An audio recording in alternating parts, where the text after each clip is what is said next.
joined for some dear friends of mine, actually. They can probably introduce themselves better than I can. So I'm going to pass it over to Daniela and Craig. Introduce yourself and maybe tell the story of how you guys met, because it's an interesting and beautiful story. Over to you guys.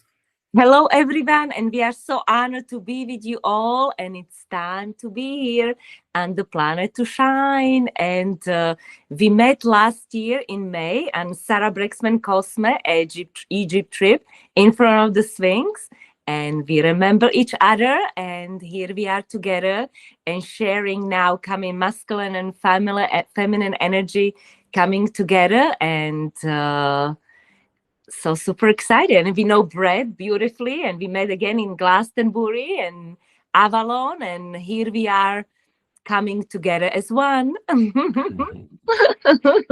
Yes, I'll introduce myself as well. So I'm Craig. My name is Vierra. I'm a professor. I teach at the University of the Pacific, and that's in California.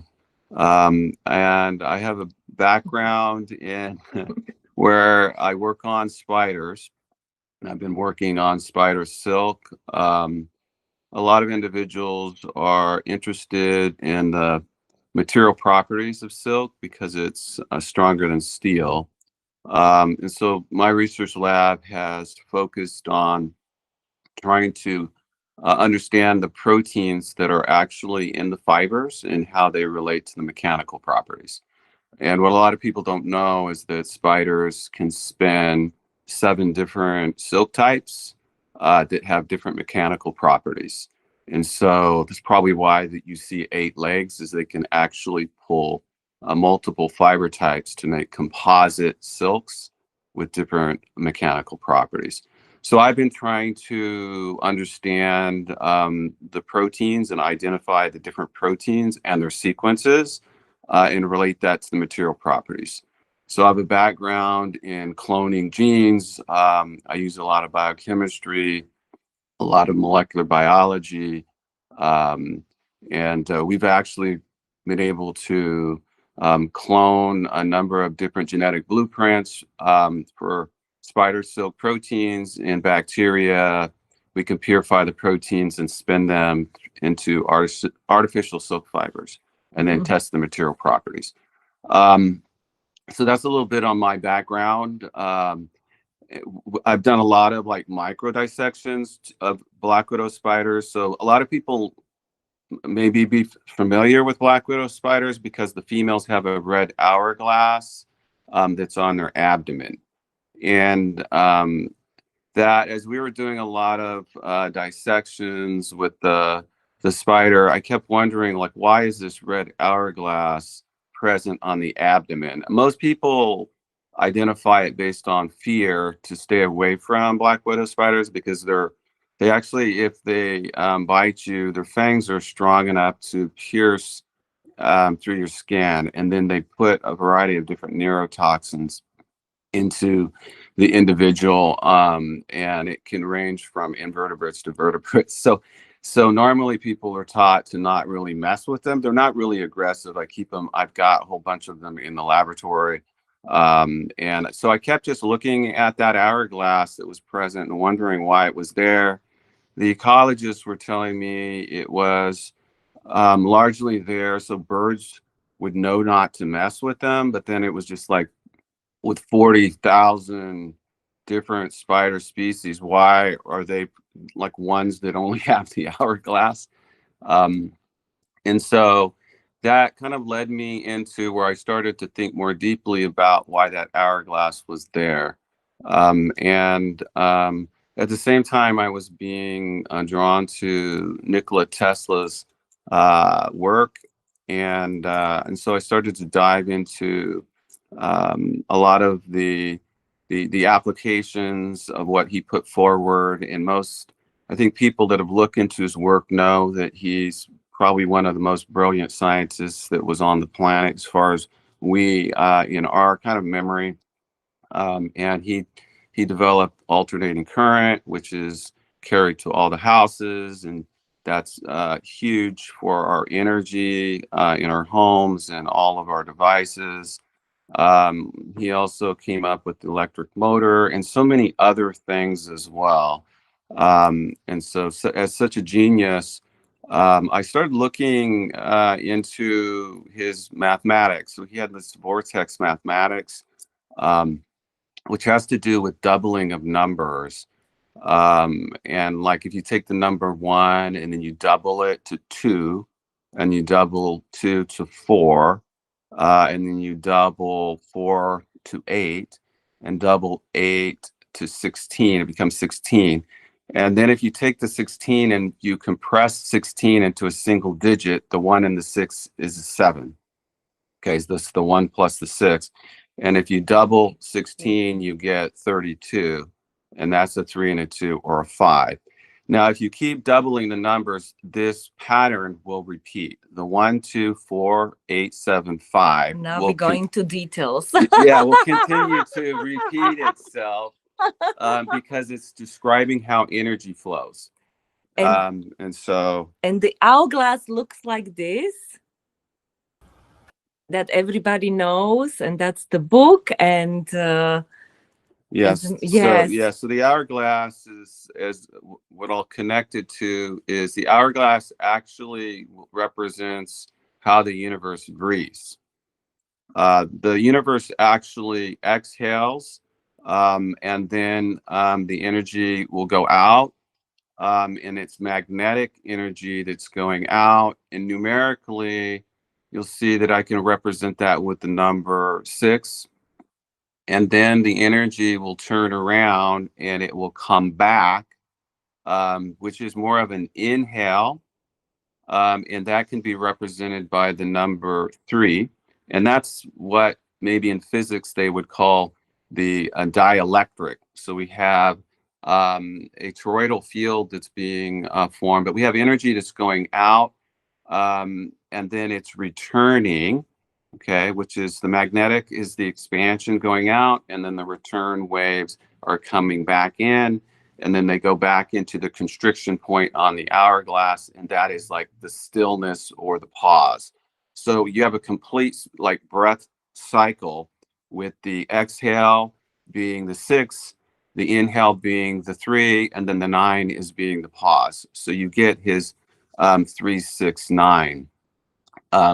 And so it's a cycle. It's describing an actual cycle.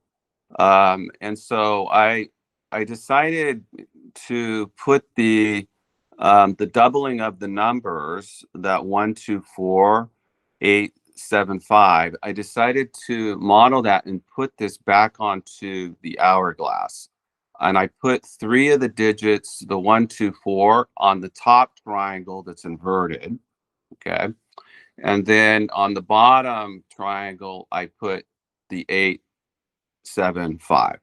Okay. So, but then what most people had, and you can find the doubling of numbers, and it's in the literature. It's also, you see it a lot. I'll give you an example of it being seen, the energy flow in biology. So if you take a single cell and like an egg that was just fertilized by a sperm, and it's a single cell, it will then divide and go from 1 cell to 2. And then those 2 cells will copy themselves and go to 4.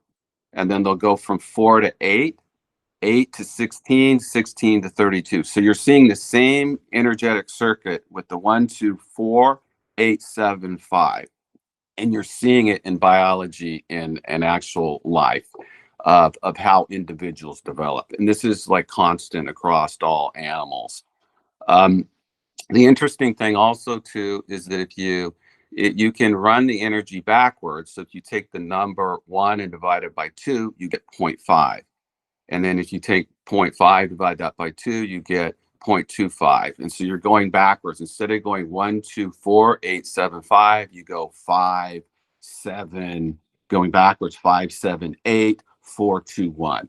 So you're able to, so now we're into music and harmonics and octaves, how you can double the frequency and you increase the octave. So the numbers and following how the energy flows is showing shows a harmonic pattern.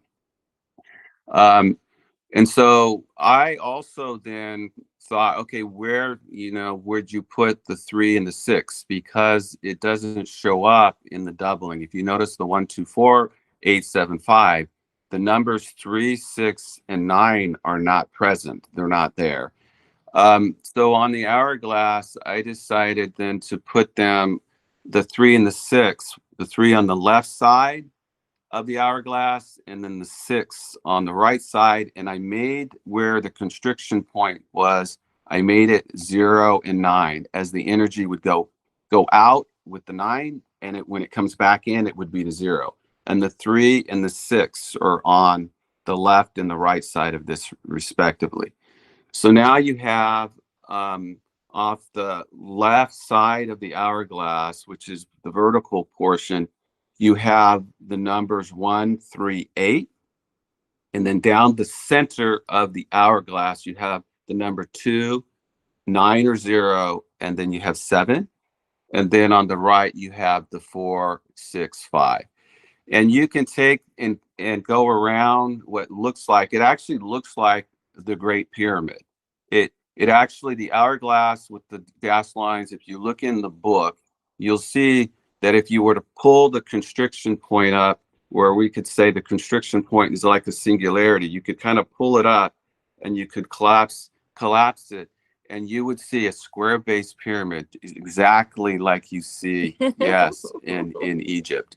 And then what people don't realize is there are creases. So there's 4 triangles with a square base. Okay. So you have 4 equilateral triangles with a square base, and there's actually a crease right in the middle. If you go to Egypt, you'll see the triangles right down the center have creases. Those creases are very important energetically speaking, so you don't get harmful energy being trapped in the actual structure.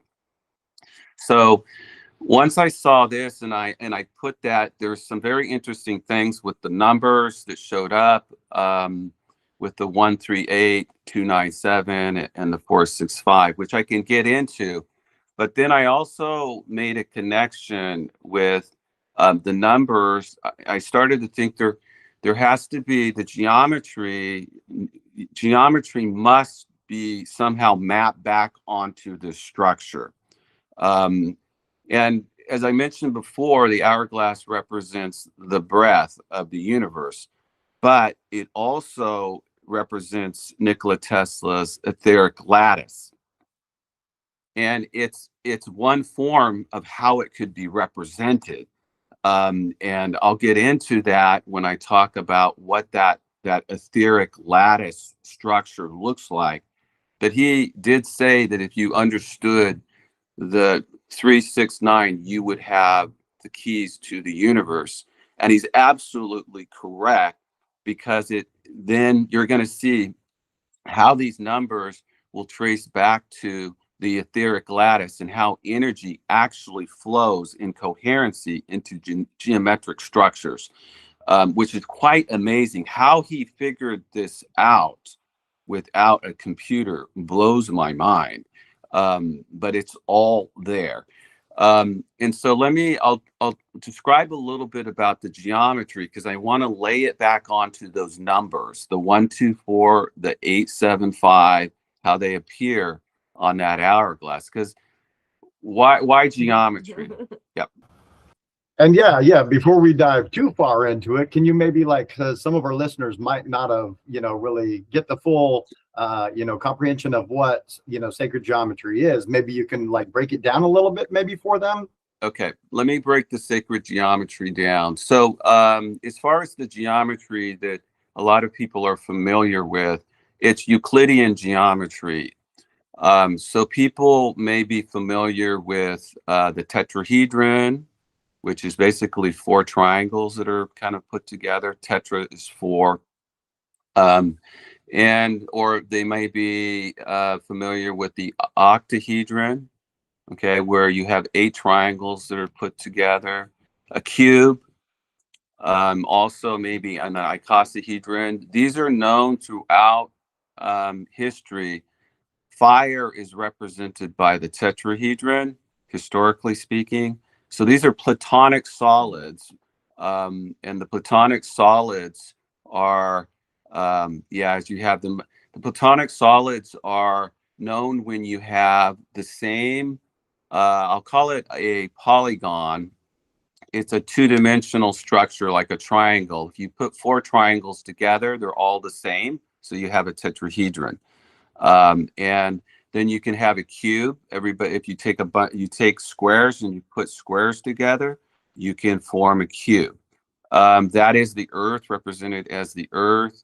The icosahedron is if you take triangles, 20 triangles, and you put them together, you'll get a structure that's referred to as water. And then the octahedron is like air. So these particular structures, these platonic solids, which you can see them listed here. So you actually have the tetrahedron, which is here. This is a square-based pyramid, like in Egypt. And then you have other structures. You see as a circle that's there.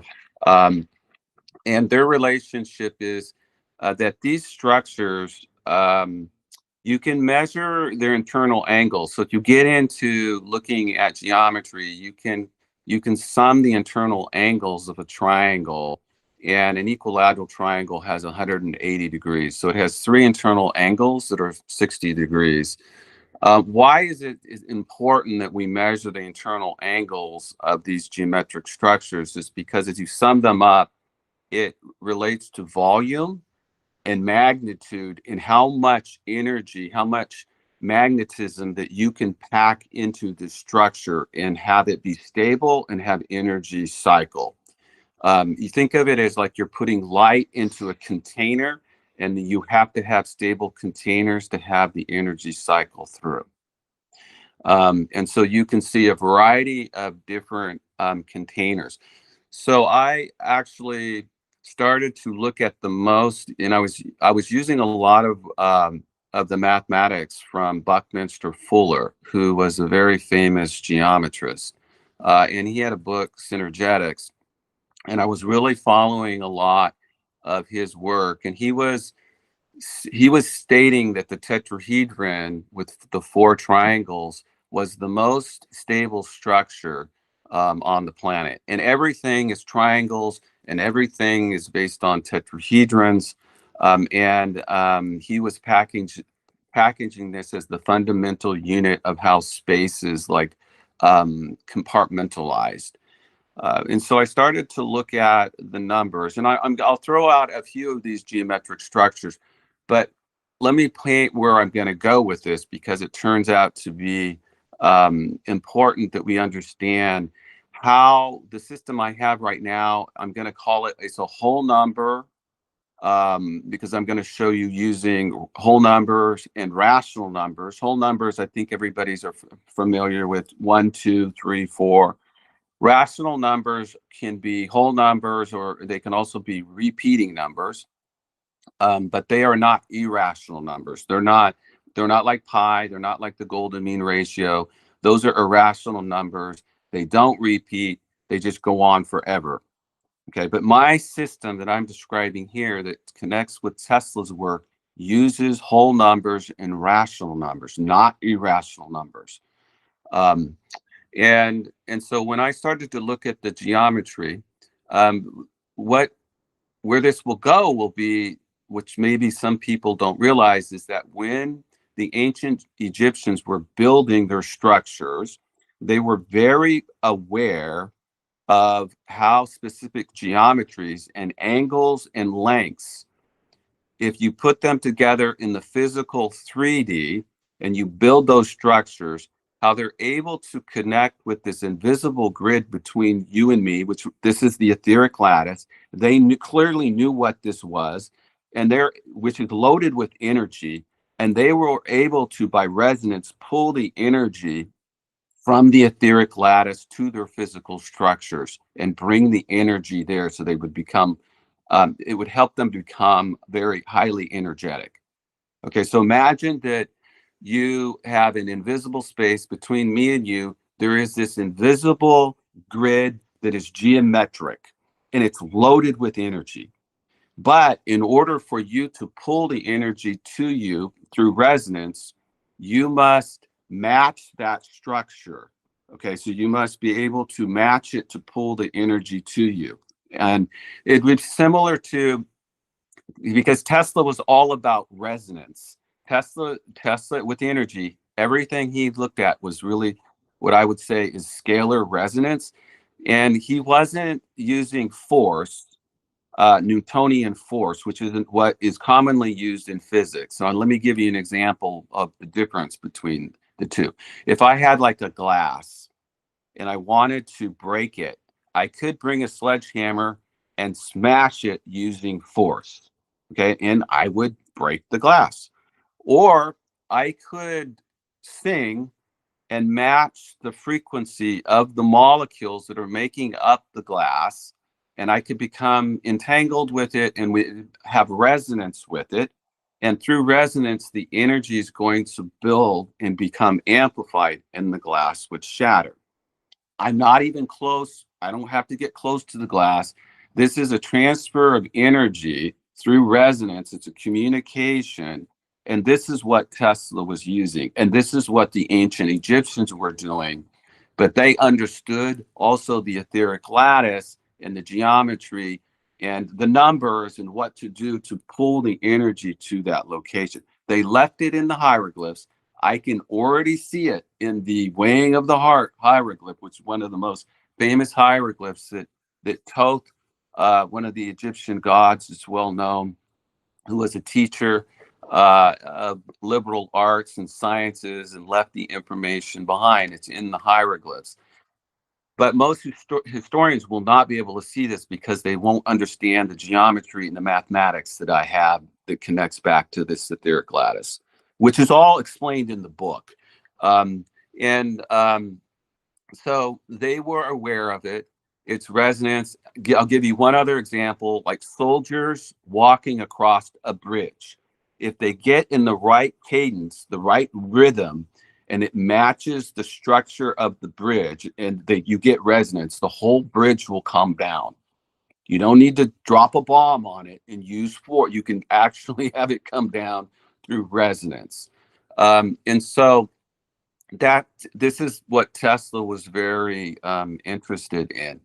So I was pretty certain then that, because if you look at what the largest pyramid in Egypt, in Cairo, you're going to see that it's a square-based pyramid. And I was looking at a lot of Buckminster Fuller's work, and he was looking at the tetrahedron, but he was looking at it with the 4 triangles. And really, the square-based pyramid has 4 triangles in a square. But you can draw a line through the square and make 2 other triangles. So you could say it's really 6 triangles, because everything is really triangular. And so I started to go and look at the internal summation of the angles.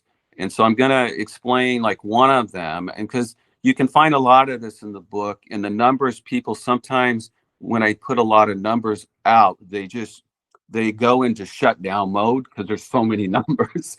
So, but I'm going to use the square-based pyramid as the example.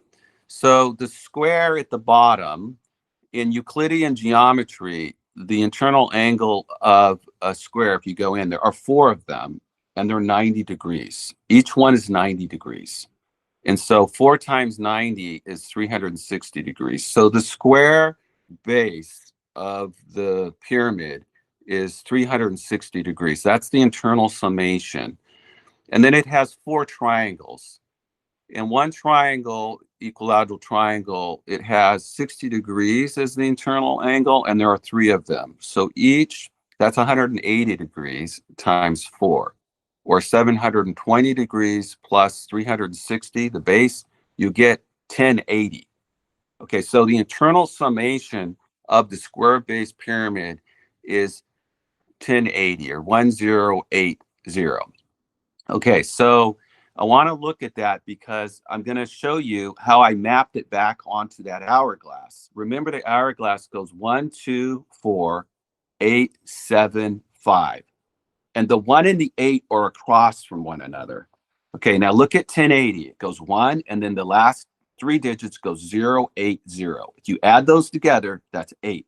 The first 1 is by itself, so it's a 1, and the 8 would go on the bottom.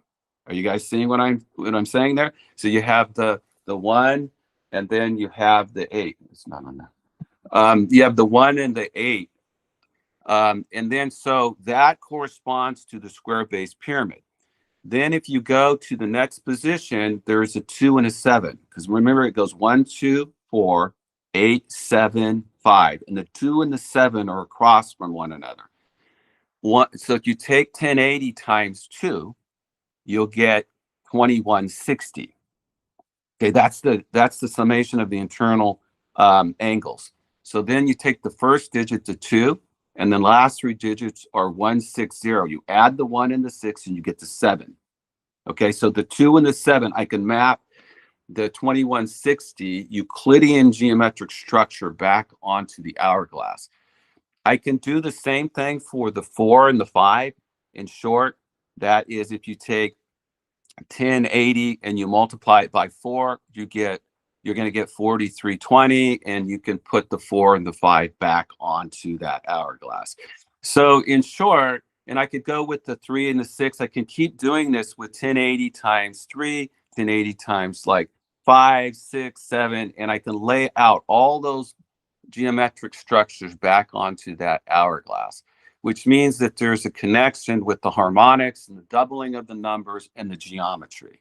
Okay, are you following that? So that was the first part of it, and I was really excited when I had that because I was connecting Euclidean geometry with Nikola Tesla's, with the doubling of the numbers and the harmonics. And then I noticed something else that was really profound. So before I go on, let me just describe a little bit, go back. So 1080 is the square base pyramid. I'm just going to throw out some of these that are known structures in the Platonic solids. So 1080 is not a Platonic solid, but it is an important geometric structure. It's more Archimedean solid because it has a square. They're not all triangles if you consider the square, even though I broke it into 2 triangles. And it has 4 other triangles. So, but it has 2160 would be the cube, or also in my system, I would say it's 2 square-based pyramids put together, and you'll form the either an octahedron or you'll form a cube. And then at 4320, the 4 and the 5 correspond to the rhombic dodecahedron, which is 12 diamonds that are put together, or almost squares that are diamond shaped. So what I'm saying is I'm getting known geometric structures that are well known throughout history, and I'm able to map them back on there. But then, as I mentioned, something else more profound happened. I noticed a whole nother set of geometry that was running in parallel to normal Euclidean geometry. So let me explain. Euclidean geometry is geometry that is static. It's not in motion. And most people do not know this. They're not aware of this. So when you're looking at the standard Platonic solids that everybody knows and they draw out, those are in a circle that's 360-degree based, and they are static. But I noticed a whole nother set of numbers that were running in parallel that were slightly shifted, phase shifted. And this was the scalar geometry that I would develop. And so, for example, I found, instead of 1080, I found the square base pyramid was 1089. Okay. And then I found that the octahedron wasn't 2160, it was 2178, and so forth. And I could go down through this list and you'll see I have this whole other parallel geometry that is phase shifted. And they're all phase shifted by the times table 9. So the difference between 1080 and 1089 is 9 degrees. The next structure 2160 in Euclidean geometry. In scalar, it's 2178, 18-degree difference. The next one, 3240. In my system, it was 32. It's 32. It's the difference is 27. So 3267. It's 27, and actually it rolls down the whole timetables, like 9, 18, 27, 36, 45. It actually explains where the 9 timetables is coming from. It's the difference between what I'm calling scalar geometry and Euclidean. My geometry that I have is actually geometry in motion, geometry that breathes. Okay, and they're different. And the geometry I have connects back to Nikola Tesla's etheric lattice beautifully. Like it matches perfectly. So I noticed these numbers. So how did I notice these numbers? Like, because I saw the other numbers, and they were the scalar geometry, but the way that I found them was, it was not probably what you would think. I discovered these numbers. I was first led by an individual called, his name is Jason Brashears, and he's got a platform called Archaics. And he was doing this little thing about Tesla, and he found this number 2178, which is, it is in the geometry that I have. And this number is incredibly important, but he didn't do much with it. He found it as a number, and I need to talk a little bit about numbers in mere subtraction and what this means, because this opened a whole order of things for me. So I'm going to talk, mere subtraction is a way where you can take numbers, and I'm going to give you an example. You can take a number, like you can say 720, and then you can subtract it from its mirror. So 720, if you minus its mirror, it would be 027 or 27. And then you're going to get a number. And then you can take that number and subtract it from its mirror. And most of the numbers that you try this for will collapse to 0. Okay, if you keep repeating this process. And what that means is the structure is not stable, and it will collapse back into the primordial waters. All potential is everything. Is certain groups describe this differently, but the ancient Egyptians said that all potential, they described it as the primordial waters. The energy is collapsing back and going back to the original source. So if you can sit down and try it. It's very interesting to sit down and put a number down and subtract it by its mirror or its reflection, get that number, take that number, and just keep repeating this process. If it collapses to 0, which most numbers do, it's not a stable structure. But I found numbers that don't collapse to 0, but they go in this loop, okay? So 2178 is one of these numbers. And I'll give you an example so you could actually see how this will happen. I'll give you the number 2475. If you minus it by its mirror, so it's 2475 would be 57. Okay, so 2475, running it backwards, 5742. Okay, if you do that, you're going to get a number that's 3267. If you then minus it by its mirror, you're going to ultimately end up with a number that's 2178. And that number will just, if you take it, it's just going to keep going in a loop. Now, why is that important? Because nature does everything by cycles, energy cycles. It doesn't collapse to the 0. Well, you know what 2178 is? It turns out that that is the equivalent of the octahedron, but it's the one that shifted. And you'll also find, I found a whole series of numbers that do this. 1089, 2178, 326, they're all 1089 multiples. And I found, when I first started this, I found 9 numbers. These numbers are incredible because 1089 is one, 2178, 3267, and then I found 45, 34, and then 5445, and then 6534, and all the way, they're all 1089 multiples. But I'm going to show you why these are incredible, because in this series, 1089 is there, and 9801 is also, it's mirror, and they will not, these numbers will just keep cycling. Okay, and then another one was, I mentioned 2178, and its mirror 8712 were there. So actually, I found 4 pairs of mirrors within these numbers, and then at the center was the actual singularity at 5445. It didn't have a pair because there are 9 numbers, and there are 4 pairs. So for example, 1089 and 9801 are a pair. 2178 and 8712 are a second pair. So you guys following these? There were 4 of these pairs in one singularity. These were geometric structures that you can map back to the Platonic solids, but they're all the ones that are phase shift and they do not collapse.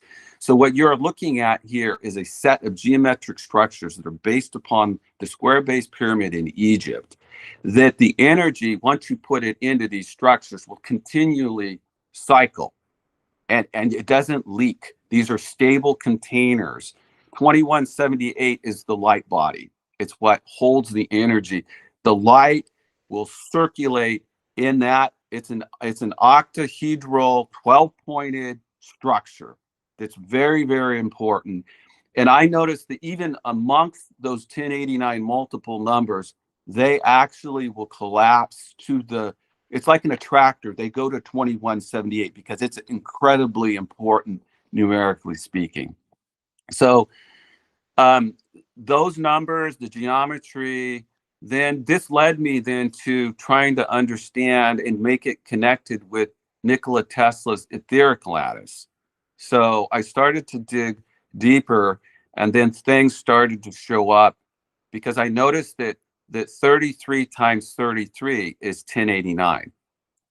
Okay, so 1089 is the very first structure. That's the square-based pyramid that is shifted from Euclidean geometry by 9 degrees. It's actually breeze.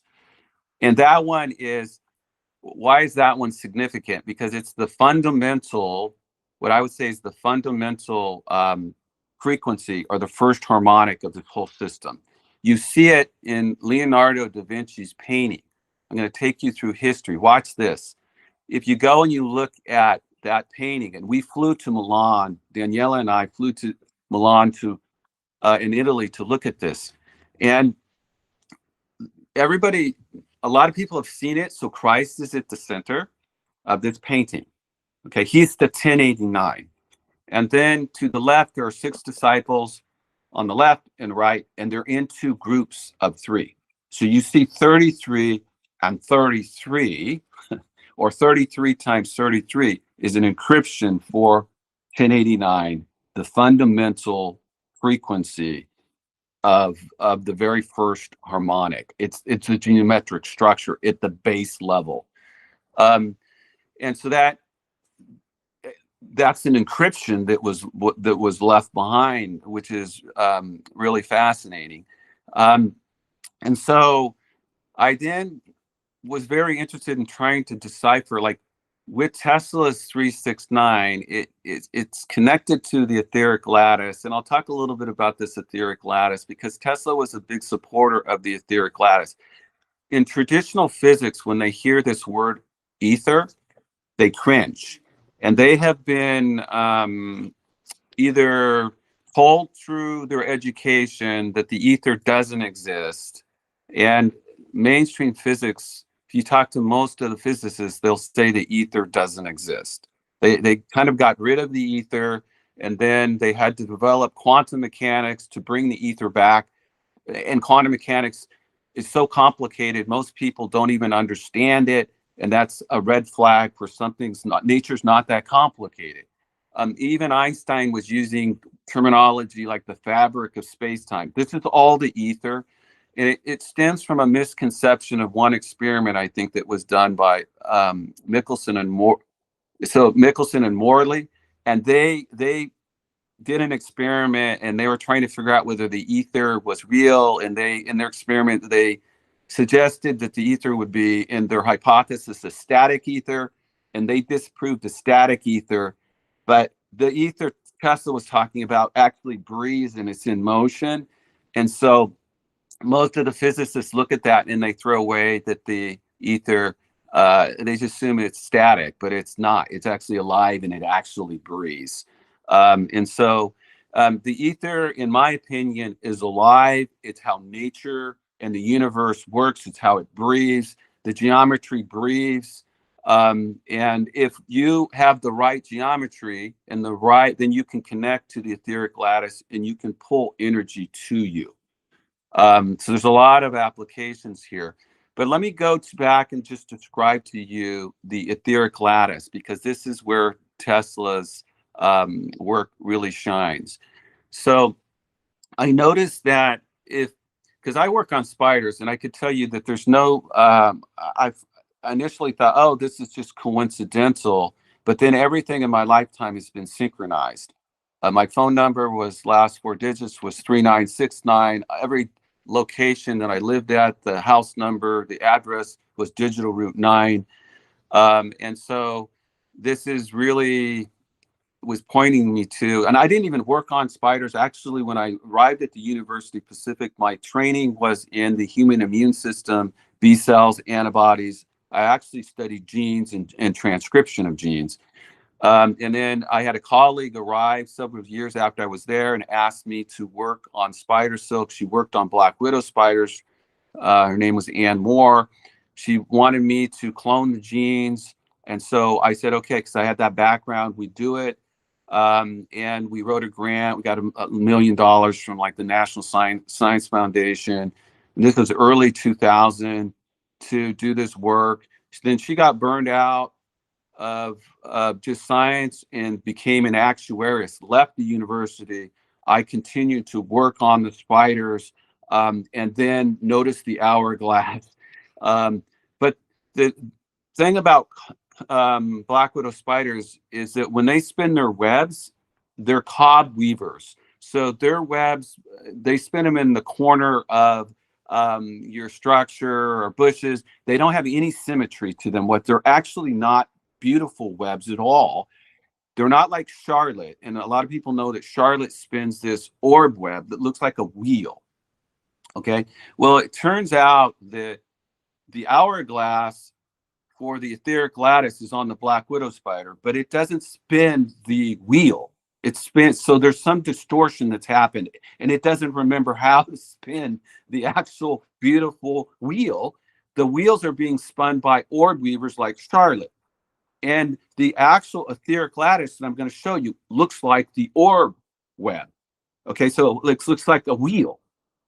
And so here you have the wheel, which is the etheric lattice being spun by an orb weaver, and the hourglass on a cob weaver. This is like crazy. That can't spin this. So imagine now, I started to do a lot with the pursuit of this, and I won't go into all the details, but I just want you to imagine that you have a wheel, like a circle. And I want you to take that like a pie, a circular pie. And I want you to take 11 slices and put it through there.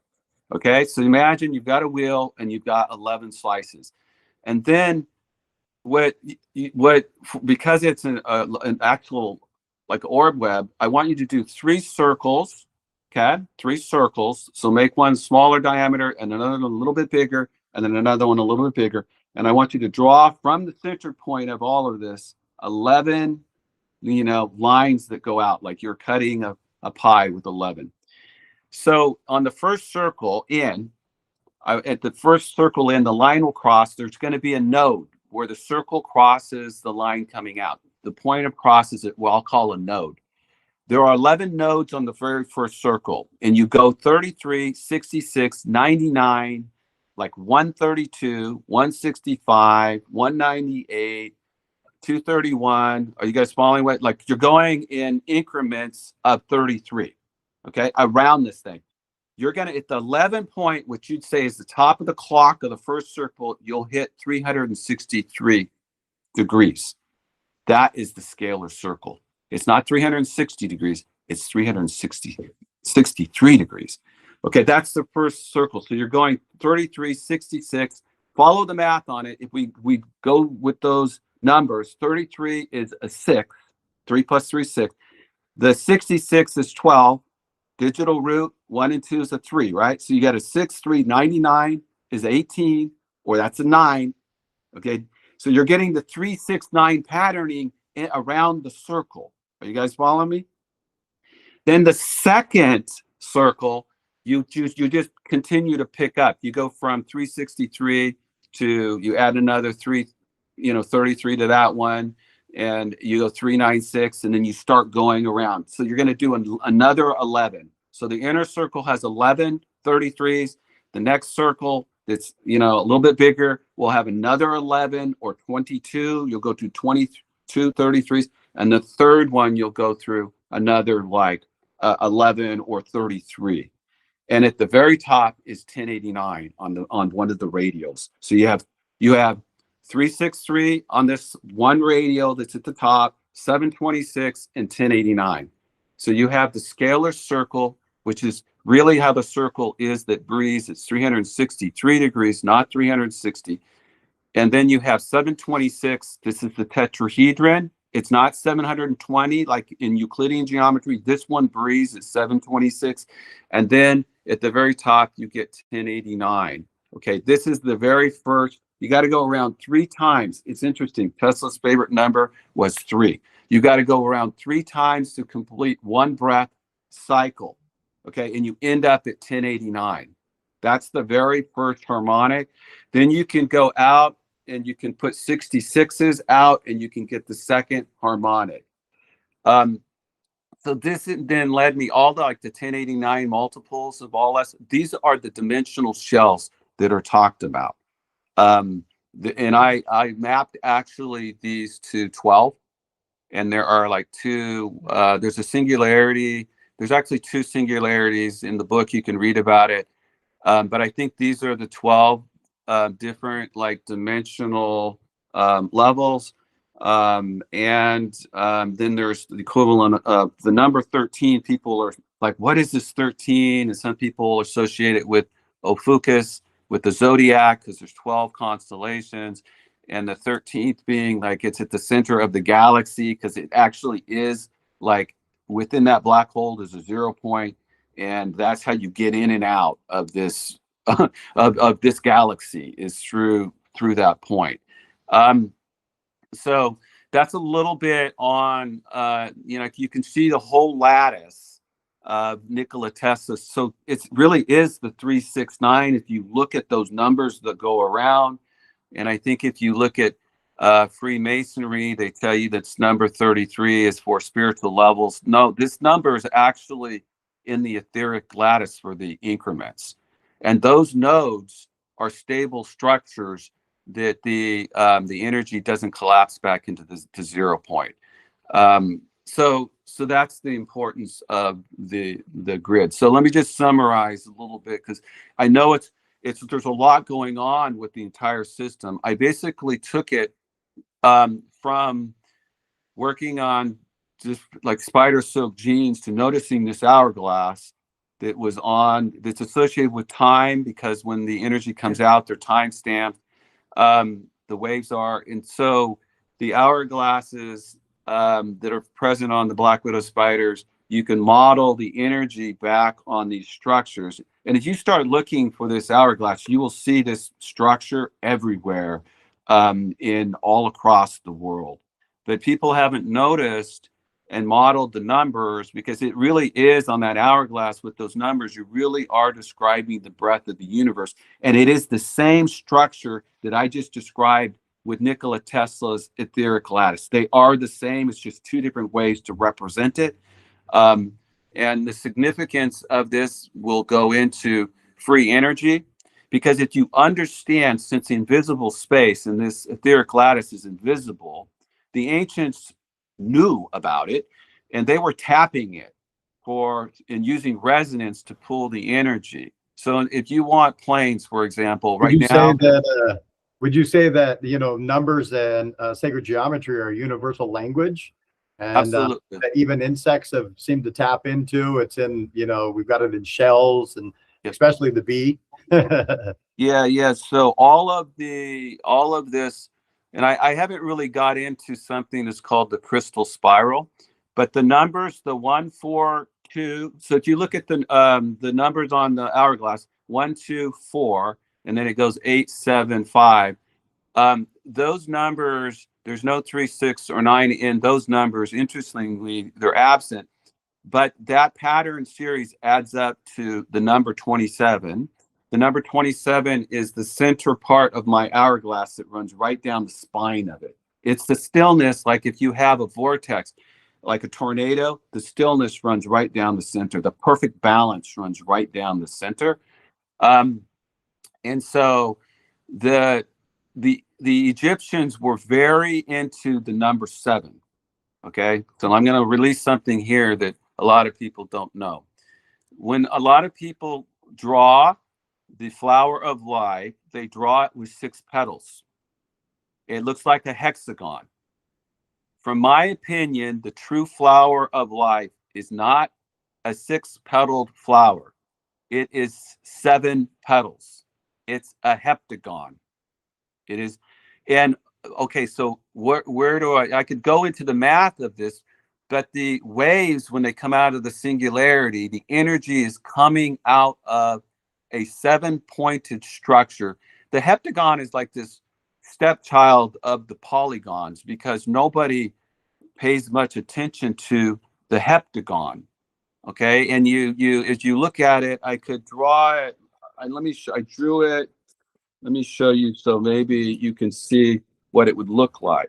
Yeah, I threw up a picture of the flower of life. I don't know if you guys can see the picture. I try to throw up. Yeah. So okay. So the flower of life is this is the heptagon, by the way, and I'm breaking it down into 7 7s, 1 7, 2 7s, 3 7s, 4 7s. These fractions, because the fractions describe energy in something, a vortex called the crystal spiral, that's different than the Fibonacci spiral, because this one actually has repeating numbers and allows the vortex to close a circle and return home, and you establish memory.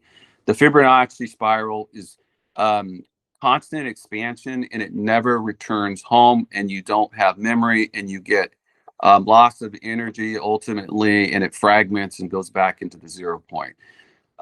So they're different. These are different spirals, and this is the thing that I noticed that we have going on out in the community is that everybody's drawing this 6-petaled lotus, which is beautiful, but it's not in motion. It's static. In the universe and nature works on motion. The heptagon, because it's asymmetric, that's a very important property. It allows for the energy to close back into a like closed loop structure. So everything we see is in cycles. The energy will return to its point of origin. So we do see this in the feminine. If you go into Egypt and you look very closely at Tos, his consort, Seshat, she carries a 7-pointed like crown, and this is in my opinion, this is representing the heptagon, and this describes how the energy comes out of the singularity to form those geometric structures that I mentioned, the 1089 multiples that were listed, that are able to house the energy, the light, into containers that are stable structures to give rise to physical form. And she actually, so I think it's most people would probably not argue that the matriarch, the feminine, has been suppressed, at least in the last couple of thousand years. Because when I read the Old Testament and the New Testament, I'm not seeing a lot of women in there. And it's true that we've had this imbalance, I think, from the patriarch. Now we all have the masculine and feminine within us. So I'm not taking a shot at the men. I'm saying that the way the universe works, when I studied how the waves come out, they're always bidirectional waves. There is one magnetic wave with one dielectric. It's like DNA. There are like two waves, and they are balanced with one another. So it's when you become imbalanced that you have these issues, or we go through where we have imbalance and we're not in harmony. We probably use it to learn a lot, but the matriarch, to me, seems like they have been suppressed for a little while.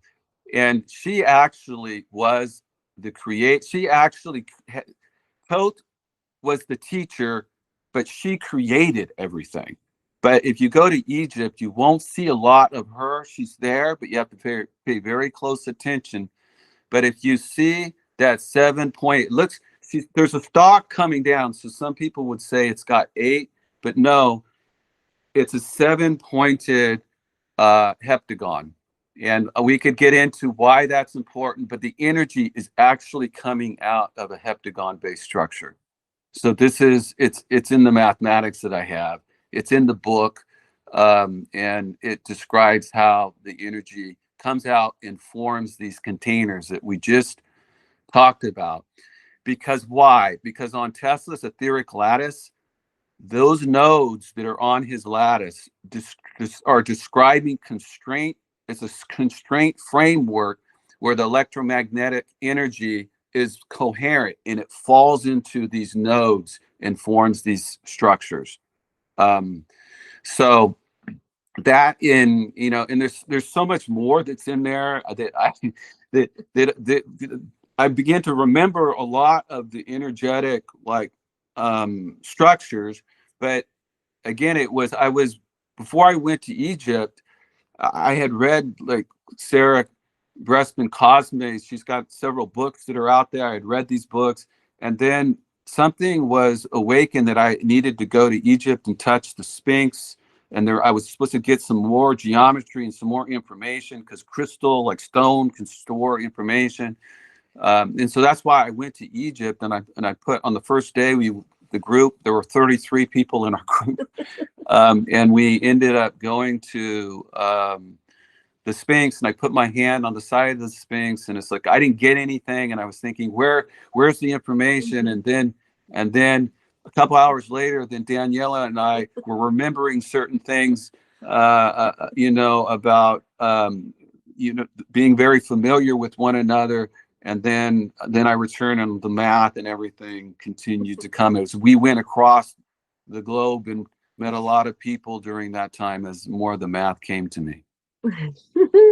So, which was a magical trip. Yeah. Egypt has so much energy that's still there and very, very active.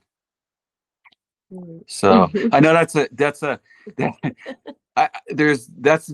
I try to streamline it, but there's a lot of different parts that are there, that the book goes into a lot more information, and the information is still coming to me.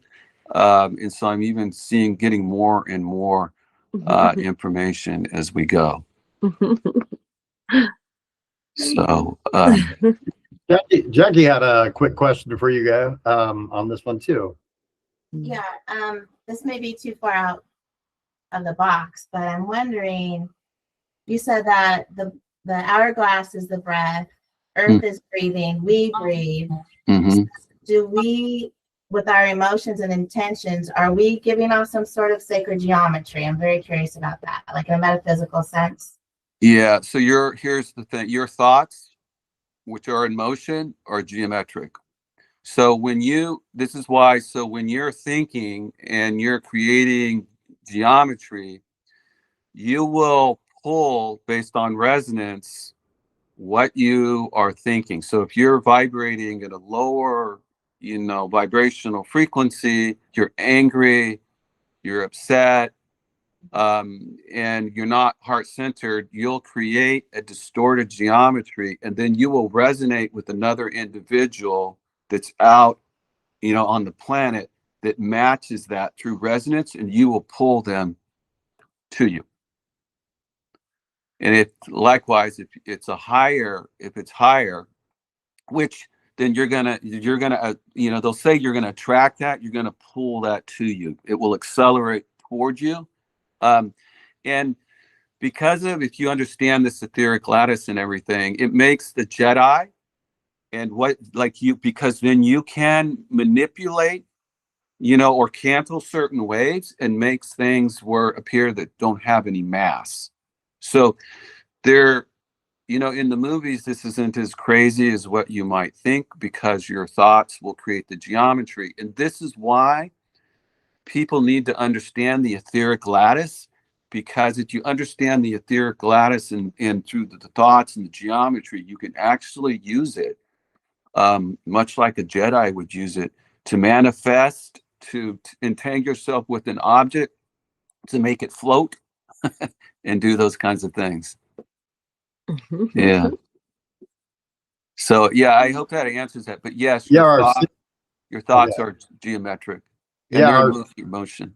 Are like sigils also sacred geometry?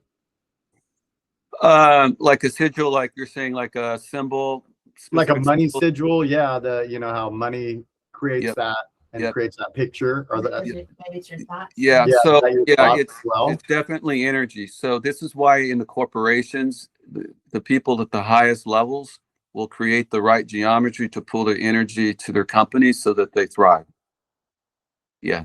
Like you just have to look at Google. You just have to look at some of the, if you begin to understand the geometry, you're like, wait a minute, you know, not everybody, I'm sure somebody that works for, you know, some of the companies and they're at the lower, they don't know, they don't have that awareness yet.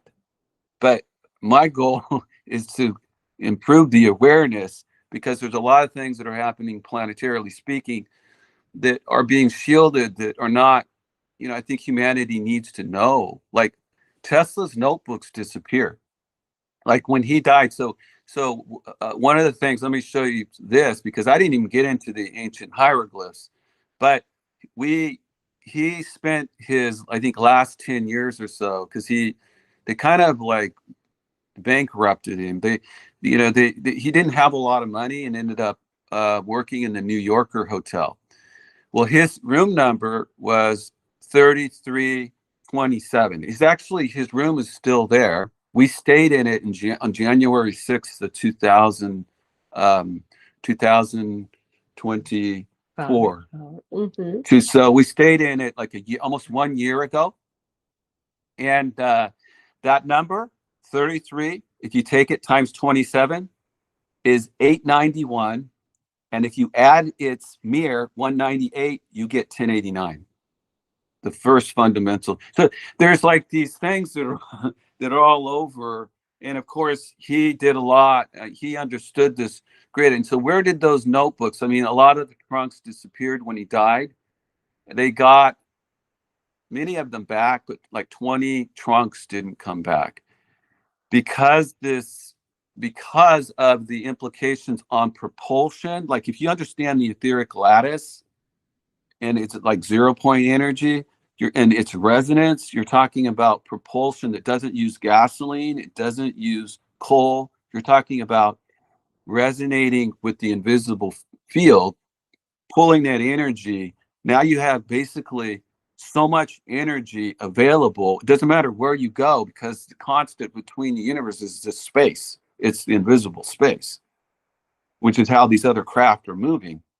So you're talking about revolutions in transportation, communication, and all these areas that are energy dependent, that could utilize the etheric lattice and the geometry thereof to pull the energy. So those notebooks probably disappeared. They were probably in there. I mean, he understood resonance. I mean, he was using resonance to tap the planet to pull, because everything vibrates, and he was tapping into biological systems using resonance. And there is a still Tesla center here close by me on Long Island in Shoreham. He has his laboratory, and it's a beautiful Tesla science center that still carry the Tesla legacy, and it's just beautiful. They have a statue there, and it's just still going. Because he wanted to give the energy to the people, wireless energy, free. And imagine what would have happened if that would have happened about 100 years ago, where we would be today. But now it's time, It's time. it's time that humanity has that information, and you're not going to read about it, because if this information is known in these pockets, they're not going to release it because they're using it, right? They're using it for certain systems, and it's time that humanity has the information so that they can use it. We can clean water. Can you imagine we could clean water, which would be very expensive, but when energy is no cost? Can you imagine that you never pay another electric bill? You slap a device on your house, you're just pulling it out of the etheric lattice through resonance, and you're powering everything. Yeah, pulling that energy out of the ground, pulling it out of the air. Yes, most definitely. And Jacque had another question that was along the lines here of, sacred geometry. She was wondering, do you think like crop circles are also a language? Yeah, all the crop circles, especially the ones that were left a few years ago, they were most of those were leaving the geometry for us. But then there are certain groups on the planet that didn't want that to be visible, and so then you can see that those aren't appearing at the same, because you could actually see in some instances, I saw videos where something was flying over, it's like a light, and you could see the actual geometry coming out. Yeah. Nassim Harriman did a lot of stuff, and he was looking at that, and he was seeing the beautiful structures and the information, because geometry will be the divine language. What I noticed is everything is proportions. Everything is about proportions and these ratios, symmetry, balance, resonance. These things are incredibly important. This is the mathematics that's universal. Yeah. And then that's going like back to your book, what's one of the key things that you want, people to know about your book? So the key things, I'm not so much about the spider, although the divine made the spider, put the stamp. So that hourglass and the breath and how the universe breathes, and of course we breathe, is actually, it's not a fear symbol. It's actually has a purpose and of how things actually operate, how the waves come out, expand, return. It's the inhale, it's the exhale, then the inhale, right, and then the pause, just like the universe does. But the main thing is about the etheric lattice and how we can connect, and we can with pull through resonance. We can pull energy through resonance. It's not an extraction. It's more of a resonance with another object. A lot of people don't realize that colors have shapes, and people don't realize that a color, you can be in resonance with a specific color, and you think, oh no, we wouldn't be in resonance with the color, but the colors actually, when they go to a prism, the refraction, they have different angles of refraction. Different angles means they have shapes. So everything in the universe only does two things: vibration, and it does shape, which is internal angle. That's why I was stressing it earlier, is that everything is frequency and angle, and shape is ever much as important as frequency. Shape is incredibly important. So if anybody has any questions too, how can they get a hold of you if they want to pick your brain a little bit more? so right now it would be my through my university email. We're putting together another website, but for right now it would just be the letter C and then Vierra, Vierra at pacific.edu. And I'm in the process of developing my own YouTube channel too, where I'll start putting smaller videos to kind of explain things incrementally in small bite size. So I'm thrilled to be on your platform, because this is the first that I'm releasing the information, and I'm excited to get it out to the people, because the math doesn't belong to me. It just came to me. The math has been on the planet. It's an old mathematics. It's been on the planet before, but some people say it's new because we don't remember it. And so it's new and old at the same time. But it really, I want I want like engineers, I want individuals to take it and and put it into application.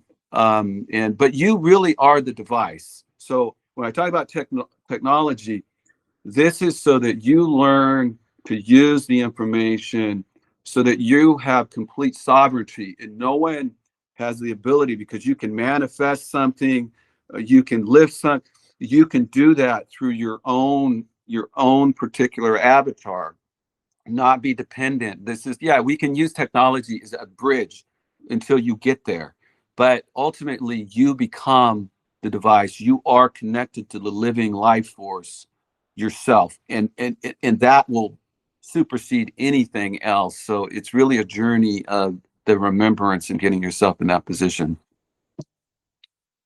Yeah, Dr. Ibrahim Karim talk about a lot about the life force energy. Yes. Yeah, his work is spectacular. And it's off the grid too. A lot of people don't know. He wrote a physics of quality book that's outstanding that I read a lot. You know, a lot of that overlaps with my findings that I haven't had time to go into. And I've been stealing all the questions. Hey, Brad, did you want to throw anything out there? Well, first of all, I'll say, man, my mind is magnificent in there. It reminds me of Glastonbury and the Georgian Pilgrim that night, man. Yes, I definitely took some information there. So much resonated with me. I mean, one thing that definitely come back to me actually was Egypt, when you said about the calling to Egypt. So I've actually got that calling to go in 2027 for the eclipse, because the eclipse is on my birthday. But I have been before, like couple of years ago now, when I was 12. And when we went there, I went with my parents. We had the choice to see the pyramid or Sphinx. It wasn't I ruled back then; it was one or the other. And I went to the Sphinx, and I had an incredible experience there actually when I touched the Sphinx. And I believed this to be true for a long time. But this actually happened until I realized some of the things I saw when I touched it couldn't have been true, you know, because when I went to the Sphinx, I touched it and I thought I went in and through it, you know. And also I saw a green gem, like an emerald green gem, and the whole place was flooded. And listen, I seriously went there as a kid, and I went to the Sphinx, but I must have had some kind of vision or something, because then I used to tell people, say, no, it's flooded, and all this down there. And just incredible. I mean, I loved all of it. I think it's a wonderful. Thanks for coming, guys. First of all, you know, it's definitely activated some stuff in me. I'm really looking forward to reading more of your book. I've begun it. Obviously, it's been the holiday time. My kids are off. My daughter's come, so I haven't got a chance to get deep into it. But just reading the first 3 chapters, it's really well written. It explains it beautifully so far. So maybe you could tell people where you can find the book, how to get the book. And I'm a little bit of a plug the book if sure. Yeah, absolutely. So maybe hold the book up again too, so people can see it. Yeah, there you go. So the book is on Amazon. If you search the 363 code. So the reason if we look at the title of the book, because you look at it and it's got Tesla's geometry, and it will have Isis's breath, because the breath has to do with the energy coming out, the expansion. So in Egyptian, you look at their history between the gods and the goddesses. She represents the magnetic coming out of the singularity, which gives rise to the physical form or the creation. And Osiris represents the return, the dielectric, the return waves going back into the singularity to complete the breath cycle. Again, it's the masculine and the feminine in balance with one another. And thus, yeah, this is why. I could go into DNA, because actually I didn't mention it, but I found, because I study DNA as well, I found that in those shells that I gave you that were 1089 based, I can map them back to 1 base pair in DNA and 10 base pairs of DNA, which is 1 complete turn.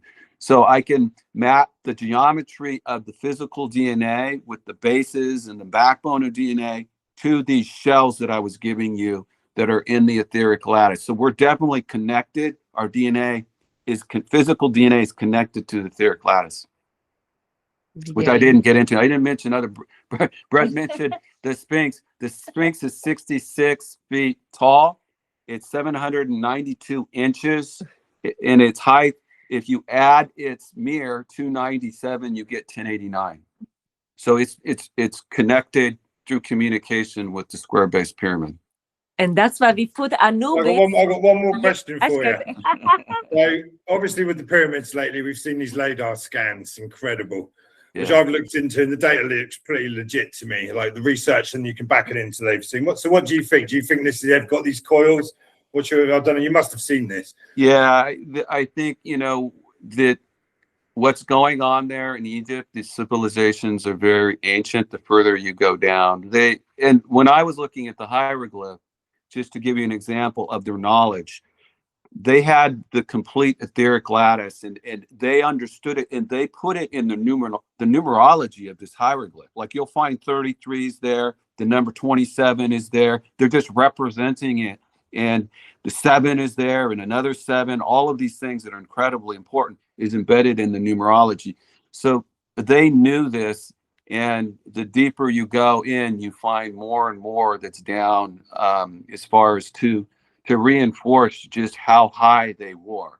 Yeah. I mean, I think it was us. We left the information. It's We knew us. that we were going to go through. Well, you said it earlier, and you said it perfectly. Like a lot of people see what's going on now as an awakening, which is kind of true. People are waking up, but more importantly, it is a remembrance, and that's something. Because that's the fun part, is to remember what we truly are and what we've probably already done here. We literally become the multidimensional beings. Yeah. Again, you know, we've come into this separation part, DNA. duality, separation, and now it's coming back to unification again. So exciting times, man. Exciting times. Yeah, no, it's incredible. There's so much happening right now. This is It's beautiful. just, It's just fast, and it's just, we are here right now at this time, coming together, all of us. And we also put Anubis, that was my Zoika. She's walking with us now, and she is in divine realm, connecting with us and communicating. And also when we were talking about the 13th sign, is the official use. Like, it's a great decider. Astrology is amazing, and Isaac Rodriguez is like the master of it, you know, cider astrology, to really remember our essence, where we're coming from, the galactic center and divine essence, and bringing up all our, here we are. Yeah, because it's all of the etheric lattice, all of that, which is like a framework for how the energy goes. It's going to go all the way, because it's fractal. It's going to go all the way down to the subatomic, all the way to the cosmological. So all the geometry, all that's just scales. It's the same. It's the same fundamental like laws that are being applied. Beautiful communication with with dimensions. I think it's perfect to be able to, you know, since we, you know, didn't get it all out, it's a perfect opportunity to ask you guys back again. Oh, that would be all right. Have to have you guys back on. Absolutely. And obviously, Craig, when you get your channel running, please feel free to share it on our page. That's what our page is about. It's about bringing us. That's why it's a round table. Yes, there's no head of this table. It's a round table. Yeah, I mean, you share your content on the page. We'd love that, and look forward to watching it, my friend. And I'm happy that it came here, because I have been, you know, waiting for the timing of the release of this, because the release is, and the synchronization is very important, and where it goes is very important. Right, and who gets it? It's very important. Heart-based. Right? Everything is heart-based, and that's how the information comes. You know, it's heart-based, and that's very important. I hope people understand that you can reach such high levels that surpass the intellectual aspects. It's being mediated through the heart. Yeah. So, yeah. That's beautiful. Yeah, but I appreciate both you, Brett, and Scott, for bringing us here. Thank you. We appreciate you guys. I mean, be able to get your voice out and be able to hear this, and you know, we've always felt like, you know, numbers are just as special. You know, that if people tapped into them too, like you said, their frequencies, their energy, and once you tap into those, these messages have been left through even like insects and spider webs, everything like you're talking about. It's just fascinating. Yeah, so glad to have you guys on. Yeah, like you said, the numbers are their geometry, and they're alive. The numbers are not. They're not there for bean counting. They're actually, there's a whole new mathematics coming. Not just for sheep at night.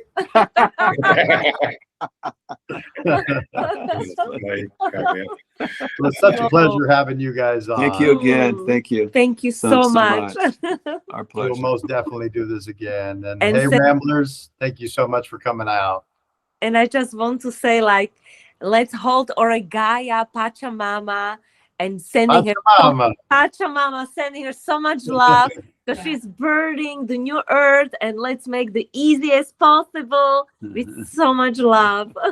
Yeah, baby. Most definitely. Hearts up, everybody.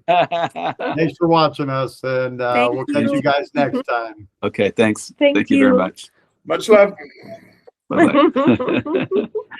I'll stop streaming now, and then they'll end here in a second.